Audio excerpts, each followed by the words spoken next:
Top 5 Most Unbelievable People on the Dr. Phil Show. If you have subscribed to our channel, then you know we love us some Dr. Phil. If you're not, what are you waiting for?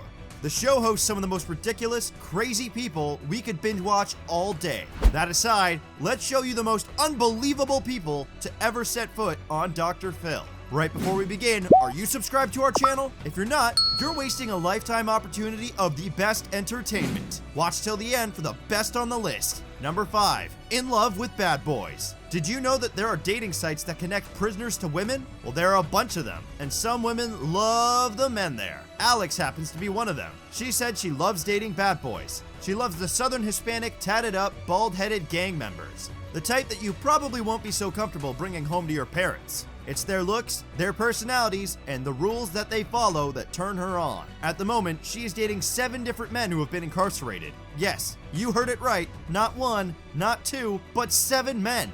Alex says the men are serving time for everything from illegal substance distribution to kidnapping, to chopping a person's fingers and ending people's lives. She says it doesn't bother her that they're serving time for violent crimes. Jenna, who is Alex's sister, is afraid for her sister's well-being. She says her sister has sent close to $50,000 to these men over the past 9 years and is willing to send them money before paying any of her bills. I'm very worried they could hurt my sister, get her on drugs, kill her, or even take all of her money, and she's homeless on the streets, Jenna says. Alex said one of the inmates was about to leave prison and they would be living together, right out of prison and into her bed. Smart move, Alex. Anyway, the girl also adds that she would dump the rest of the guys when this happens. While Alex's story was unbelievable, she isn't the only one. There's Susie too, who is not only dating a prisoner, but is married to one. You might think they met before his sentence, but they only met online. Crazy, right? Susie says she met her husband on a website called goodprisoners.com. She says they wrote to each other for about a year before meeting in prison.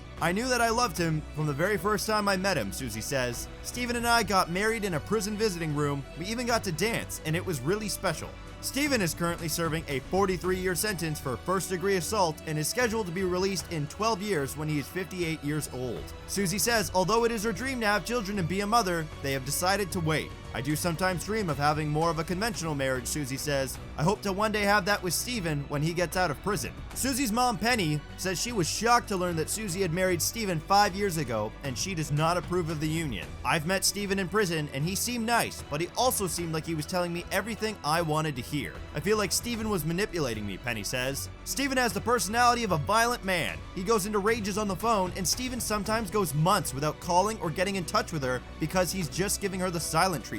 And that's very hurtful. Dr. Phil couldn't get them to understand the dangers they were putting themselves into. Clearly, love is blind. Would you date a prisoner you met online? Let us know in the comments. Coming next is one more unbelievable person. This one had us wondering, where in the hell does Dr. Phil get these people? Number 4. Karla Alyssa. Karla Alyssa, an 18-year-old college student, is horrified that her mom Karla is dating Ron, the man who was convicted of assaulting her baby sister 12 years ago. Alyssa's sister was less than 3 months old when it was discovered that she had multiple fractures, bruises, and blood on her brain. Alyssa was 6 years old at the time, and once Ron went to prison, she said she was relieved that he was out of their lives forever. In April of this year, Alyssa discovered that her mom has secretly been dating Ron again and said she is sickened that he is back in their lives, and furious that her mom could be in love with the man who hurt her sister. Ron says he is innocent and never hurt his daughter. Karla says she wants to marry Ron, and Alyssa has given her mom an ultimatum: choose me or him. While it seems baffling that a mom would choose a guy who physically abused her infant child over her real daughter, Karla is madly in love. It's as if she's forgotten that she once testified against her boyfriend Ron in court a few years ago. The infant, who is now 12, had suffered multiple fractures, abrasions, bruises, and brain hemorrhages all before she was 4 months old. Now, Karla says he was innocent and never mean to hurt her. How is this even possible? How dumb can someone possibly be? This is downright unbelievable. This woman needs a reality check ASAP. The next girl gave up basketball to pursue a dream of entertaining older men. Yikes! Watch till the end for the full shocking story. It's unbelievable! Number 3. Callie. 19-year-old Callie was a college student with good grades on a basketball scholarship, but has admittedly thrown it all away for the party lifestyle as a sugar baby. She now dates older men for money and gifts. Callie explains to Dr. Phil that her lifestyle is not dangerous as her mother Michelle and older sister Taylor are making it out to be. Michelle and Taylor say they are terrified that Callie could get hurt or killed, since Callie is basically prostituting herself out to strange men and saying she gets a high off of it. They also claim she shoplifts and has disturbing fantasies about torture and control. Callie's grandma Karen agrees her granddaughter is in trouble, but says she believes it's her own daughter Michelle who is to blame for being a negligent parent. The sophomore acknowledges to getting fired from her minimum wage job working at a gym. She had approached one of the members and asked him if she could be her sugar baby. Awkward, so the guy went on and reported her, and she was fired immediately. She doesn't regret losing her job. In fact, she now boasts about getting free money for dating older men. This sugar baby thing has me terrified, says Callie's maternal grandmother Karen. She gets caught as a prostitute, that's her whole future. At times she sleeps with the guys, and at one time she admitted to having intimate relations with a married man. Being a sugar baby is very lucrative, all tax-free money, says college sophomore Callie. I am a sugar baby, but in my mind, it's just really not that big of a deal. It's a lot more common with college students than anyone realizes. She says she is currently making $200 an hour for doing what she wants to and isn't willing to quit anytime soon. Grab some tissues, this next story is horrible. It's beyond unbelievable what these parents did to their poor teenager. Watch the full story and let us know in the comments if you think they should go to prison. Number 2, Carmen. Now this story is just heartbreaking. It is every father's duty to protect their daughters. Carmen clearly didn't get the memo. This madness all began when Lindsay was 13 years old. She claims that from that tender age, she was one of 10 maidens and was abused by alleged cult leader Victor Barnard. Victor was a former fugitive arrested recently after having been charged last with 59 felonies, including criminal conduct. Apparently, it was her own blood father who had taken her to the cult as a sacrifice. Lindsay blames her father Carmen for turning a blind eye. Carmen says he had no idea what his daughter was going through because Bernard had such a mental hold on him. During the initiation, Lindsay and Victor took salt with a veil over their head. This was the same ritual Lindsay's parents had gone through during their marriage. So her dad was fully aware that he was giving up her child as a concubine, so how does he now say he didn't know? Beats me. Anyway, now he's desperate to repair his relationship with his daughter. Emotions run high during the show. The two were seeing each other for the first time in more than a year. How will Lindsay forgive her father for causing her nearly a decade of alleged abuse? Carmen didn't really admit he was wrong even after Dr. Phil pointed it out to him.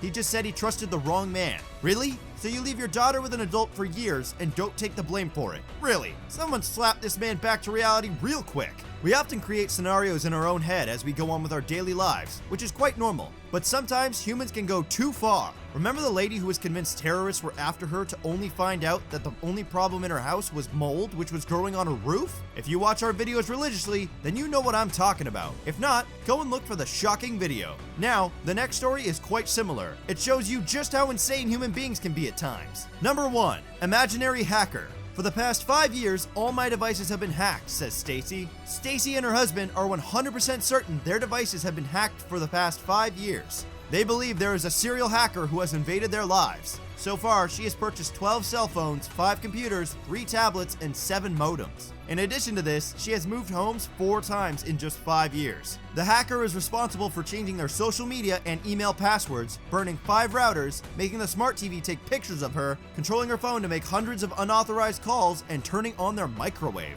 Okay, wait, is that even a thing? I think the couple isn't dealing with a human hacker, probably some prank-loving spirits. To make it even more awkward, the hacker didn't steal any money from them. They mentioned they have tried everything to stop the person from gaining access to their lives, but nothing works. One of the most absurd things she does is wrap her cell phones in tinfoil, as if that will help anything. They had done everything you could possibly imagine and failed, so here they were looking for help from Dr. Phil. The couple says they're at their wits' end. I just want help. I want to be normal, said Stacy. My wife and I are at a point where we would live on a small mountaintop with a TV antenna and a rotary phone, Andy adds. After years of living in fear, hiding devices, and trying some strange rituals to prevent the hacker, Dr. Phil concluded there was no hacker. The two were creating the scenarios in their heads. Such weirdos.